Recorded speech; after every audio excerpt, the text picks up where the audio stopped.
Maybe you're not stuck because you did something wrong. Maybe you're stuck because you did everything right. You studied hard, you got the grades, you stayed out of trouble, you picked the safe major, the stable job, the responsible path. You did what they told you. You followed the plan that was supposed to lead somewhere. And here you are, years later, doing fine on paper, and quietly, privately, wondering why your life feels like a waiting room with no appointment ever called. There's a specific kind of confusion that comes from this, because when people fail, at least they have a story. They broke the rules, they took the risk, it didn't work out. That makes sense. But you didn't break anything. You kept every promise the system asked of you. So why does it feel like the system quietly broke its promise to you? That's the question. If following the rules was supposed to work, why do so many of the people who followed them best feel the most trapped?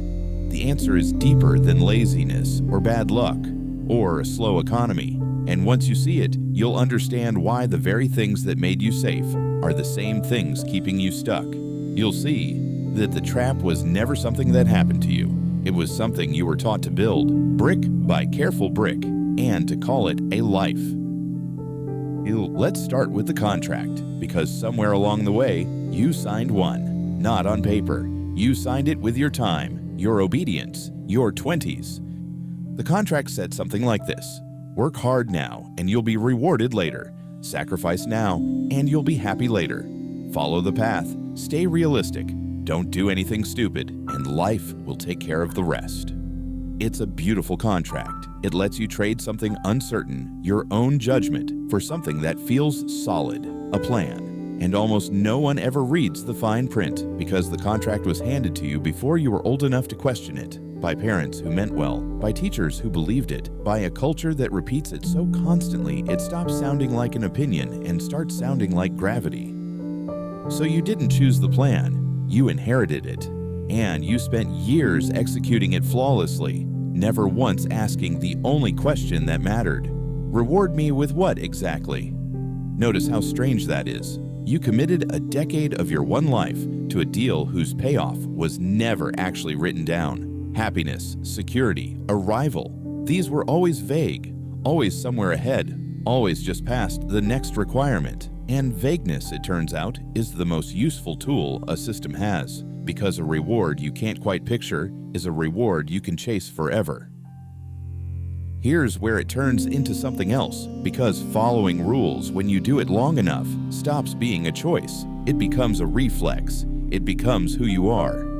Think about how it actually trained you. Every time you took the safe option, you got rewarded, approval, a good grade, a pat on the head, a sense of relief.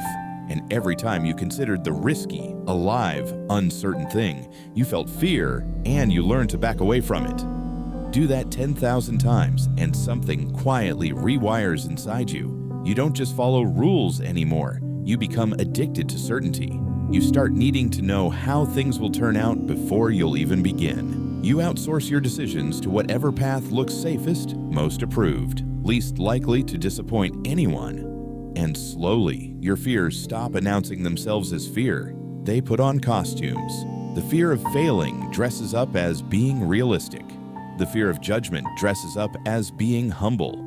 The fear of disappointing your parents dresses up as being a good person. And the most convincing disguise of all, the fear of the unknown, simply calls itself common sense. So you never feel like a coward. You feel responsible. You feel mature. You feel like the sensible one in every room. You built an entire identity out of not rocking the boat, and then wondered why you never went anywhere. Now let's talk about the cost. The real one, not the one on your bank statement, the one in your chest. When you spend years optimizing for safety instead of meaning, something slowly drains out of you, so gradually you don't notice the moment it goes. You start waking up in the morning already tired before the day has asked anything of you. You sit at work doing tasks you can't bring yourself to care about, watching the clock the way a prisoner watches a window. You feel older than you are, not in your body, in your spirit. The curiosity you had as a kid, the kind that made you take things apart just to see how they worked, goes quiet. Weekends become recovery, not adventure. and you realize you can't remember the last time you were genuinely excited about anything that wasn't an escape from your own life. Look closely and you can see the small symptoms everywhere. The way Sunday evening fills with a dread you can't quite name. The way you scroll for an hour looking for something, anything, to make you feel a flicker of aliveness. The way you say, "I'm just tired," so often that you've forgotten it used to mean something specific. The way years now pass in clean, identical blocks, and you struggle to tell one from the next because nothing inside them was ever truly chosen. You're living on autopilot, and the cruelest thing about autopilot is that it works. It keeps the plane in the air. You keep functioning, keep paying bills, keep showing up, which means nothing ever breaks badly enough to force a change. You just slowly fade, on schedule with good credit. And here's the realization that changes everything, so sit with it for a second. The problem may not be that you failed. The problem may be that you succeeded. You succeeded at someone else's definition of success. You hit targets you never chose. You climbed a ladder you never questioned, only to reach a floor that someone else decided was the top. And now you're standing there with the trophy in your hands, feeling nothing because it was never your trophy to begin with. That's why it doesn't feel like an achievement. That's why it feels like a trap with a nice view. And it explains the strangest part of all of this, the guilt. Because part of you keeps saying you have no right to feel this way. You have the job people wanted, the stability people envy, the life that from the outside looks like the answer. So you bury the feeling and you call yourself ungrateful for even having it. But that feeling was never ingratitude. It was your own buried voice trying to tell you that you climbed the wrong mountain and that no view from the wrong summit will ever feel like home. Because here's the paradox almost no one says out loud: the rules were never designed to make you feel alive. That was never their job. The rules were designed to make you predictable, safe, manageable, useful, easy to sort into the right box at the right time. A society doesn't run on people who are deeply fulfilled and questioning everything. It runs on people who show up, follow the process, and don't ask too many dangerous questions about whether the process is worth it. The rules optimize for a smooth system, not a meaningful life. And those two things are not the same. They were never the same. This isn't some villain's conspiracy. No one is in a dark room plotting your boredom. It's quieter and stranger than that. The rules are simply the average of what kept most people safe, passed down across generations, sanded smooth of anything risky or strange or particular to you. They're a one-size-fits-all map. And the whole problem with a one-size-fits-all map is that no real person actually lives at the average. So when you feel stuck despite doing everything right, you're not malfunctioning. You're a person who was built for aliveness, running software that was written for compliance. Of course, it feels wrong. It was never meant to feel like anything at all. And this is where it gets personal, because the cage isn't out there. You didn't get locked in by some enemy. You built the cage yourself, one reasonable decision at a time. Every safe choice was a bar. Every time you said be realistic to your own dream, another bar. Every time you swallowed what you actually wanted because someone might be disappointed, you tightened the lock from the inside. And the terrible elegance of a self-built cage is that the door was never locked. You could leave, but you've spent so long being told that outside the bars lies danger, failure, judgment, ruin, that the cage stopped feeling like a prison and started feeling like protection. You don't stay because you can't get out. You stay because somewhere along the way, you were convinced that staying was the responsible thing to do. And then one day, you wake up and you realize something that takes the air out of the room. You spent years becoming exactly the person everyone wanted you to be. Everyone except yourself. You became the reliable son, the responsible employee, the sensible friend who never does anything crazy.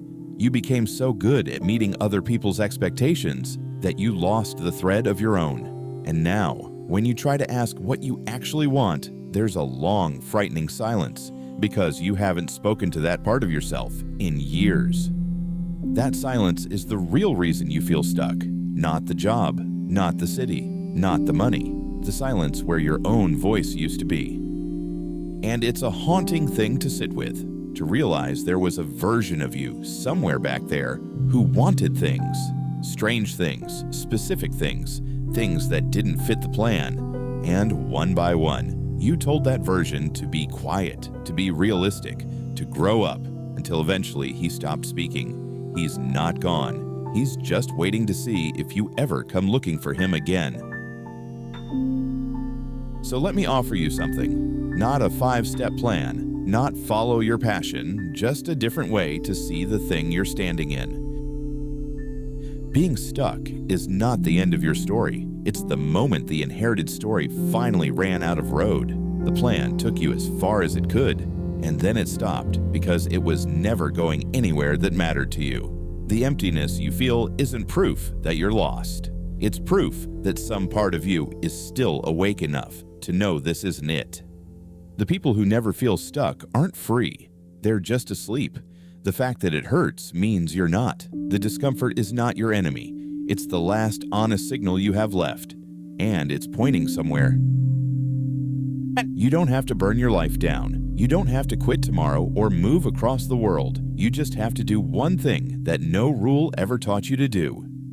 You have to start asking what you want and treat the answer as if it matters, not what's safe, not what's approved, not what would make everyone nod. What's true? It will feel small at first, a choice no one notices, a want you let yourself admit, a door you open just to see what's behind it, but every one of those is a bar removed, and a person who remembers they have a voice is a very hard person to keep in a cage. Because the rules will never give you permission to live. That's not a flaw in the rules. That permission was never theirs to give. It was always yours. You followed every rule and it led you here, to the edge of the map someone else drew for you. And maybe being stuck is just the strange, quiet name for the moment you finally have to start drawing your own.